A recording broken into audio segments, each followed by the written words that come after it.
Bonjour à toi, formateur ou formatrice. Aujourd'hui, je vais te parler des documents obligatoires à distribuer pendant ta formation. Mais avant, je lance le jingle.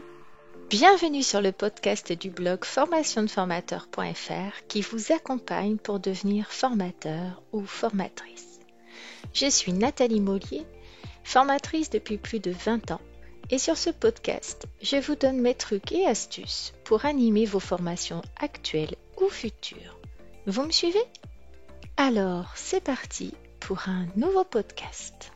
En France, il est obligatoire de fournir un certain nombre de documents pendant tes formations.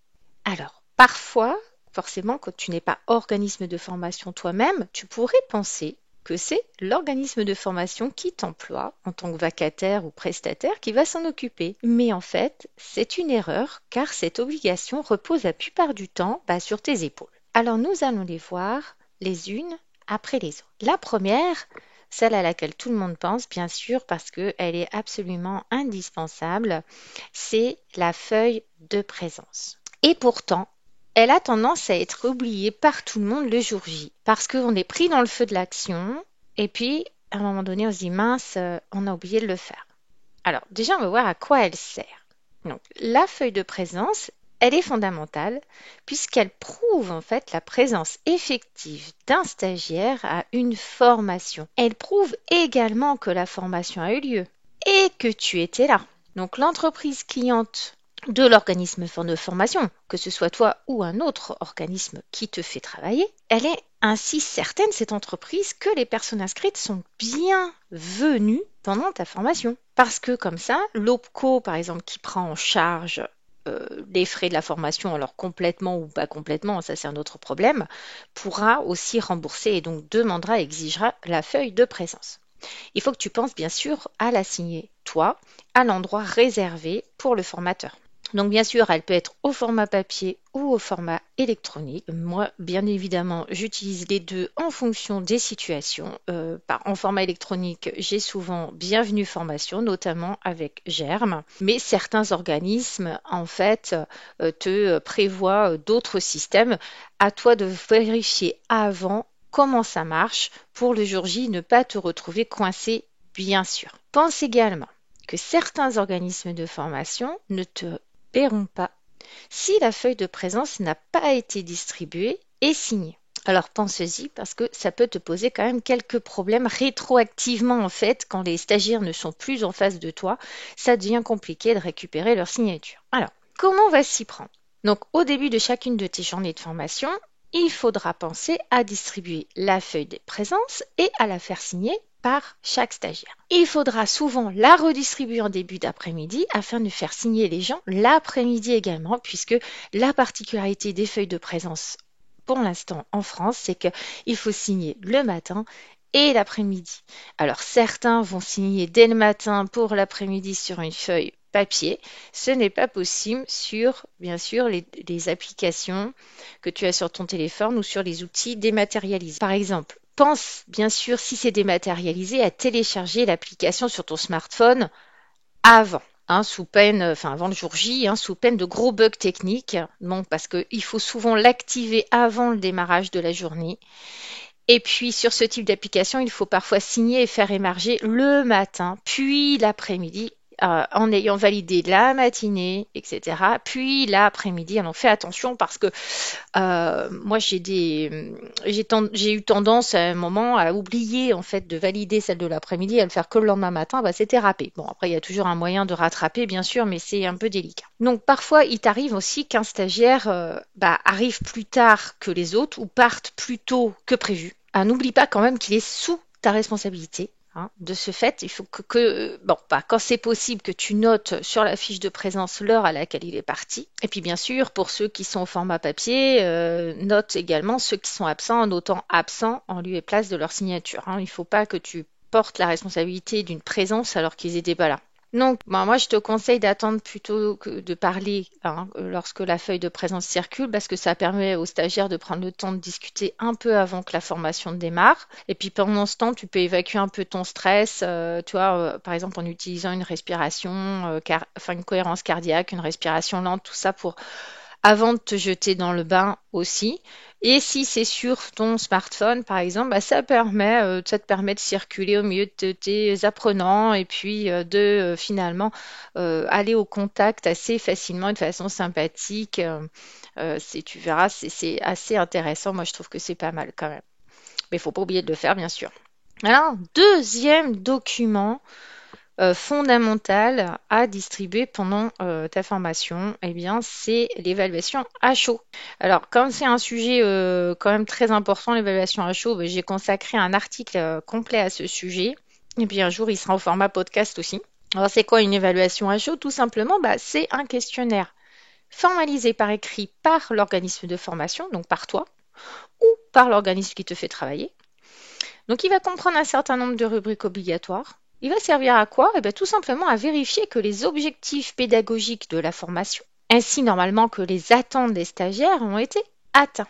Il est à distribuer à la fin de ta formation, donc la dernière journée en général pendant la dernière heure, lorsqu'il est en format papier et puis parfois il est en format électronique et les gens peuvent le compléter de chez eux ou sur une application après, à la fin de la formation, donc soit le jour J, soit le lendemain, etc. Donc, pour quelle raison est-ce qu'il faut faire une évaluation à chaud écrite?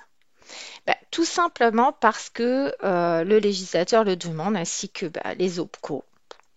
La certification Calliope, etc., exige qu'il y ait en fait une vraie évaluation de l'atteinte ou non des objectifs pédagogiques. Alors, pour simplement parce que ça leur permet de vérifier la pertinence de ta formation puis de ses apports. Donc bien sûr, si tu es ton propre organisme de formation, elle peut être exigée en cas de contrôle, hein, en cas d'audit aussi.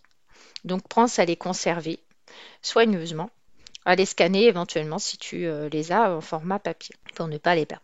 Donc, elle est aussi souvent demandée par ton client direct. Si tu travailles pour une entreprise, c'est vrai qu'ils ont envie de savoir un peu si la formation a répondu aux attentes de leurs salariés. Donc, bien sûr que si tu es en sous-traitance pour un organisme de formation, il faut aussi que tu saches, et je pense que tu n'es pas dupe et que tu le sais déjà, mais que l'organisme de formation qui te fait bosser, il se sert des évaluations pour évaluer ses formateurs. Donc, comme c'est un univers qui peut être très concurrencé, hein, certains organismes de formation ne vont garder que les excellents formateurs, donc ceux qui ont répondu intégralement, qui ont donné en tout cas satisfaction aux apprenants et qui ont répondu à leurs attentes. Que forcément, on ne te le dit pas toujours clairement qu'on t'a pas retenu parce que tes évaluations n'étaient pas topissimes.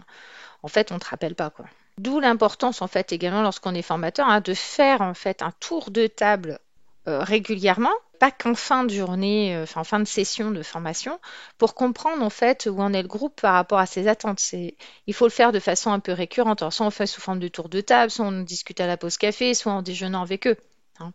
En fait, ça évite de s'en rendre compte uniquement à la fin. Et ça te permet de faire des réajustements éventuels pendant ta journée. Alors, comment faire pour remplir cette évaluation de formation? Alors, comme elle doit être réalisée à la fin de ta formation, il faut que tu la prennes en considération dans le calcul de ton temps d'intervention de cette journée. C'est normal. Hein. Par exemple, si tu dois terminer à 17 heures et que tu as 10 stagiaires devant toi, sache qu'il faudra en moyenne 1 à 2 minutes à chacun pour remplir le questionnaire suivant sa longueur. Et bien sûr aussi, donc du coup, ça te fait entre 10 et 20 minutes, et puis auxquelles vont se rajouter en fait ton tour de table oral qui te permettra en direct d'avoir le retour de tes apprenants sur ta formation. Donc ça, j'ai créé un article à ce sujet qui s'appelle Conclure une formation en 4 étapes. Donc ça peut t'aider. Mais imagine que tu aies tout ça. Donc si tu dois terminer à 17 heures, eh bien dans l'exemple que je viens de te donner, il faudrait que tu termines ton animation au plus tard à 16h15 pour être dans les temps. Pense aussi que si ta formation termine un vendredi, les gens voudront partir plus tôt. Donc anticipe ça en discutant avec eux peut-être le matin ou la veille, hein, si tu les as sur bien évidemment plusieurs journées.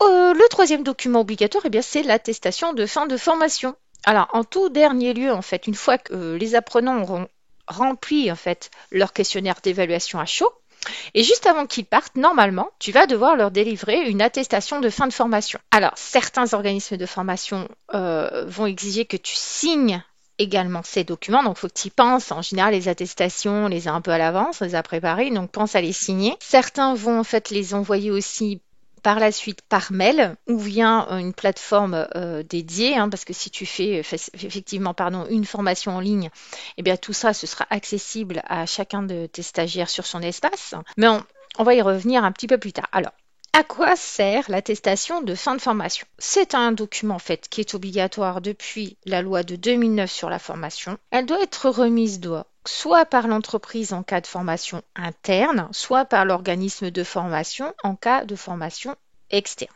Donc ce document, il appartient au stagiaire et puis il lui permet de capitaliser en fait les résultats des formations qu'il a suivies tout au long de sa vie, notamment les actions de formation de courte durée qui ne donnent pas lieu à une certification ou un diplôme. Donc en fait, il les collecte, il les garde et s'il fait une validation des acquis de l'expérience, c'est-à-dire une VAE pour acquérir, je sais pas moi, un diplôme, une certification et autres, et il en aura besoin pour prouver et justifier qu'il a suivi ses formations. Donc, le contenu de l'attestation de fin de formation est fixé par les textes. Donc, c'est dans le Code du travail, l'article L6353-1. Donc, qu'est-ce qu'on va y mettre? Eh bien, les objectifs pédagogiques de la formation, forcément exprimés de manière opérationnelle. Donc, c'est les objectifs dits opérationnels. La nature de la formation, sa durée, et puis les résultats de l'évaluation des acquis de la formation. Alors, comment faire? Eh bien, tout simplement, avant que les gens quittent définitivement la salle, quand tu les salues, tu leur dis au revoir, machin, etc. Parce que comme tu es un formateur compétent, tu n'es pas en train de ranger ton matos, tu vois. Tu es toujours là, souriant, et puis tu les salues. Eh bien, tu remets à chacun son attestation de formation physique, bien sûr. Alors, attention, elle est nominative, hein, si elle est remise physiquement. Et puis aujourd'hui, avec la dématérialisation des documents, et puis bien évidemment les formations en ligne, ou le e-learning, elles sont de plus en plus, en fait, tout simplement accessibles en ligne, dématérialisées. Donc, tu n'auras plus à les remettre en main propre dans certains cas, mais renseigne-toi bien avant quand même. Et bien voilà, nous arrivons à la fin de ce podcast. Merci de m'avoir écouté. En complément de ce podcast, j'ai écrit un article détaillé sur ce sujet que je vous invite à lire sur mon blog formationdeformateur.fr. Encore merci pour votre attention. Je vous dis à bientôt pour un prochain podcast du blog formationdeformateur.fr.